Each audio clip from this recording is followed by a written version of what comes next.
Muy bien, muchachos, vamos a continuar entonces. Nos habíamos quedado en el ejemplo de este señor, del señor equilibrista. Esta es una foto de un momento histórico, como les decía. Y bueno, déjenme poner el cursor.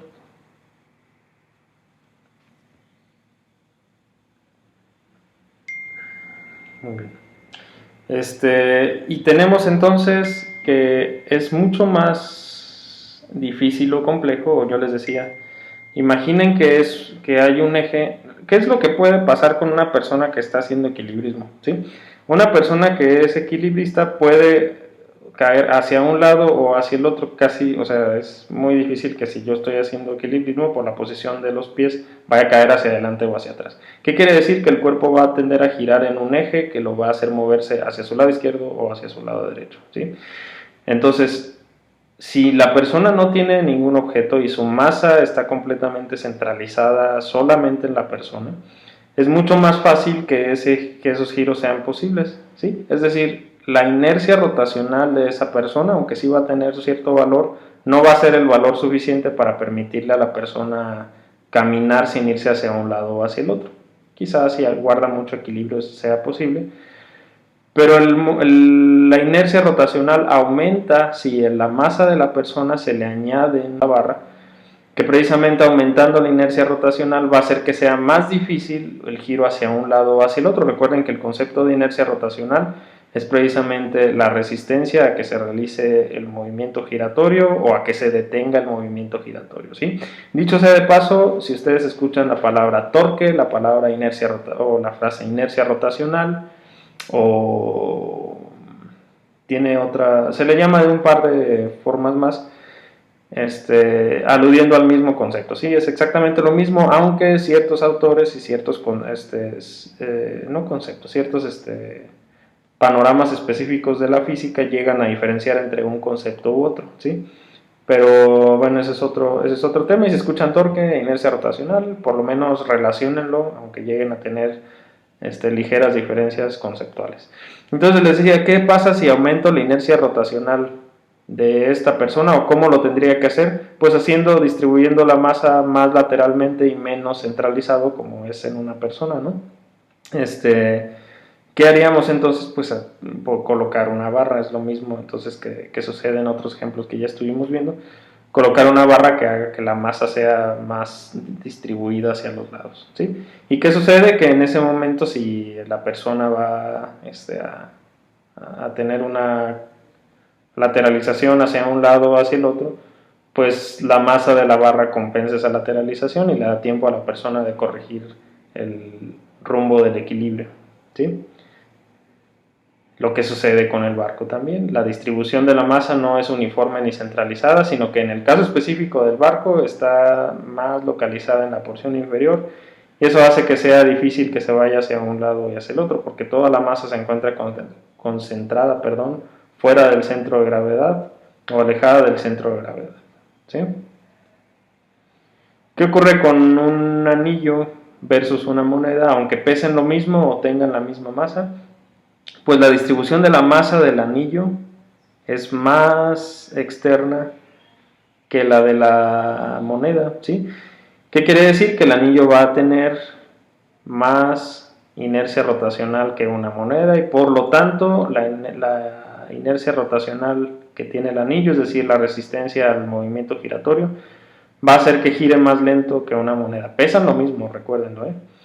Pero va a llegar más rápido la moneda que el anillo, precisamente por la inercia rotacional. ¿Y qué sucede en el caso de estos dos animalitos, de los dos perritos? Pues el perrito chihuahua tiene una menor inercia rotacional en sus patitas que el perro, ¿qué raza dijimos? Bueno, no dijimos, ¿verdad? Pero la raza que sea, que tiene una mayor inercia rotacional por el tamaño de las patas, ¿sí? ¿Qué quiere decir? Que el perro tiene que hacer un esfuerzo ligeramente mayor para movilizar esto que las del perrito. ¿Qué quiere decir también? Que va a tener un movimiento ligeramente más rápido el perrito, aunque sea más amplio y el perro pueda llegar más lejos y más rápido, como ustedes quieran, pero el movimiento específicamente de las patitas va a ser más rápido del chihuahua. Corríjanme si no es un perro chihuahua, porque no soy experto en perritos, pero el perrito chihuahua, entonces decíamos, va a tener movimientos más rápidos en sus patitas que pastor belga, no sé qué será, pero bueno. ¿Qué es lo que ocurre también? Que esto no es por comparar a ningún humano con un perrito, pero es exactamente lo que sucede en las articulaciones. ¿Sí? Las articulaciones entonces tienen un valor específico de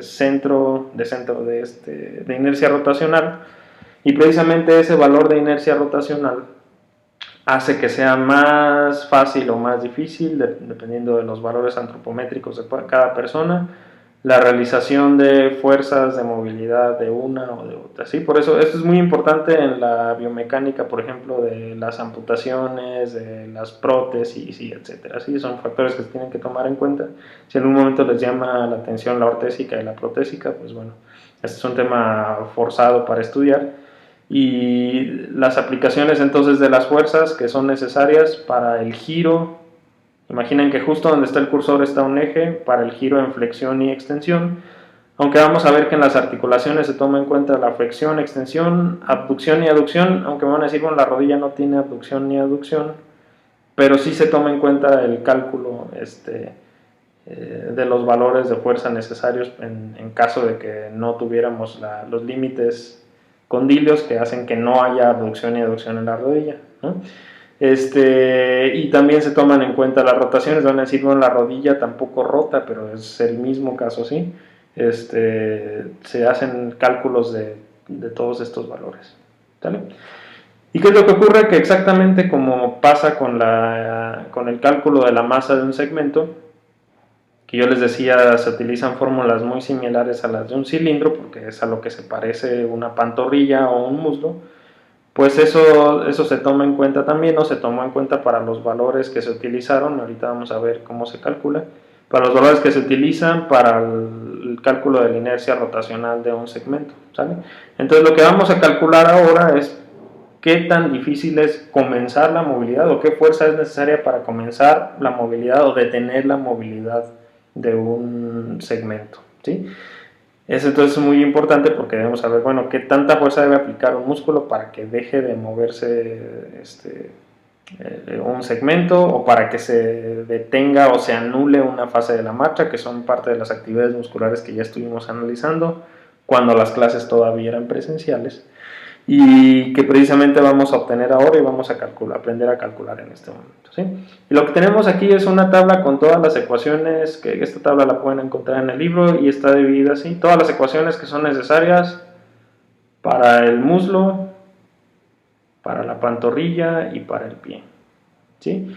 Y si se fijan, son ecuaciones diferentes para la flexión-extensión, abducción y aducción, y la rotación interna y externa, ¿sí?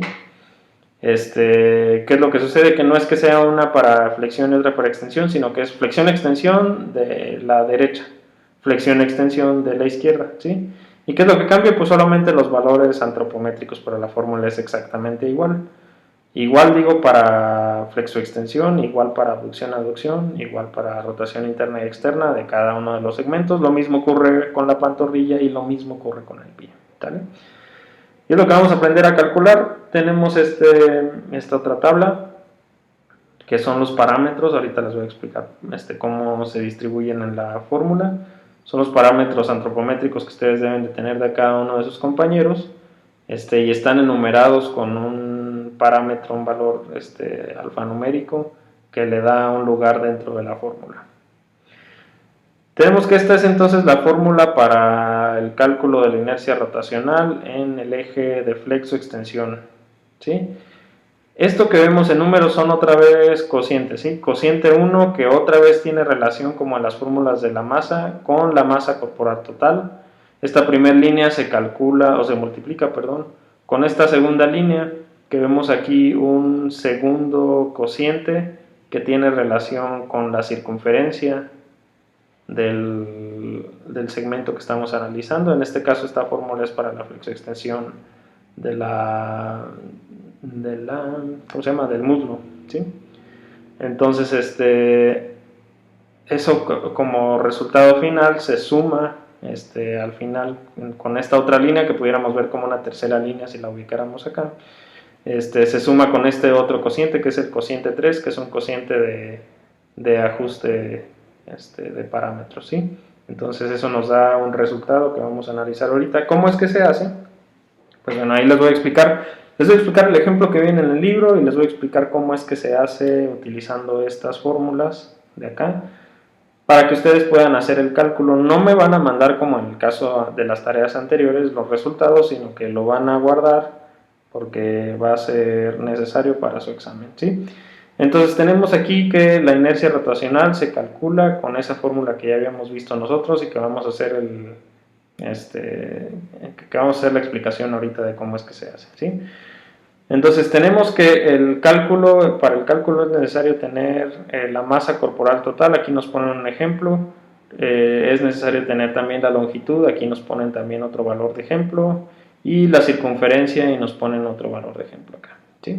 Vean cómo todo es en metros aquí, no es como el ejemplo anterior del centro de gravedad que yo les decía, como solamente es porcentual, pueden ser en metros, centímetros, yardas, como ustedes quieran, pero que ubiquen un punto específico. Acá sí tiene que ser en metros para no tener que hacer conversiones después. Se podría hacer, pero es mucho más complejo, más tardado sobre todo. Entonces vean cómo para el cálculo del momento de inercia, ese es el otro concepto, momento de inercia o inercia rotacional, ¿sí? Porque les había dicho solamente torque, pero momento de inercia también.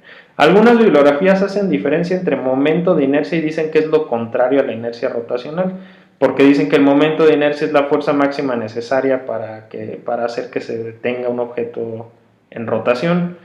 Por ejemplo, si tengo no sé, el trompo de unos tacos al pastor, ¿qué fuerza se necesita o cuál es el momento de inercia para que deje de girar, ¿no?